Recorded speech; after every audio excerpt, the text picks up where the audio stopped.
করছে। আমার বাবা এখনো ইনকাম করে, কষ্ট করে। আমার বাবা কত কষ্ট করে। আমার বাবা গাড়ি চালায় এখনো, এই 60 বছর বয়সে আমার বাবা গাড়ি চালিয়ে সংসার চালায় এখনো।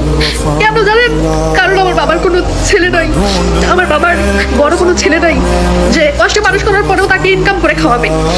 একজন ছেলের মা কষ্ট করে কিন্তু এককালে এসে সুখ পায়, কিন্তু যার ঘরে যুবক কোনো ছেলে নাই, যার ঘরে বড় কোনো ছেলে নাই, 2-3টা মেয়ে আছে কষ্ট করে বড় করে খাওয়ায় পড়ায় 20 বছর পর্যন্ত, পরে আরেক ঘরে বিয়ে দেয়, তারা কি পায়? তারা কিচ্ছু পায় না।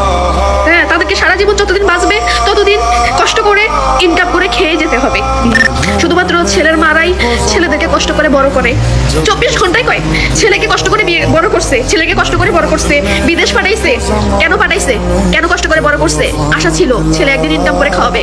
কিন্তু মেয়ের বাবা মারা কোনো আশা করে যে মেয়ে একদিন খাওয়াবে? আশা করে না। তাদের একটাই আশা থাকে, মেয়েকে ভালোভাবে বড় করবে, লেখাপড়া শিখাবে, বিয়ে দিবে। একটা মেয়েকে বাবা মা বড় করে 20 বছর পর্যন্ত লালন পালন করে লেখাপড়া করে বিয়ে দেয়। আমরা এসে কি করি? পরের ঘরের ছেলে, সংসার, তাদের মা সবকিছু সামলাই, আমরা তাদের আত্মীয় স্বজন, বোন সবকিছু সামলাই। কিন্তু যারা জন্ম দেয়, যারা বড় করে বিয়ে দেয়, তাদের কোনো কিছুতে কামে লাগে? আমাদেরকে লাগে না। পরের বাড়িতে সবকিছু সামলিয়ে জীবনটা শেষ করে দিই আমরা মেয়েরা। তারপরেও পরের বাড়ির মন পাই না, বুঝছেন?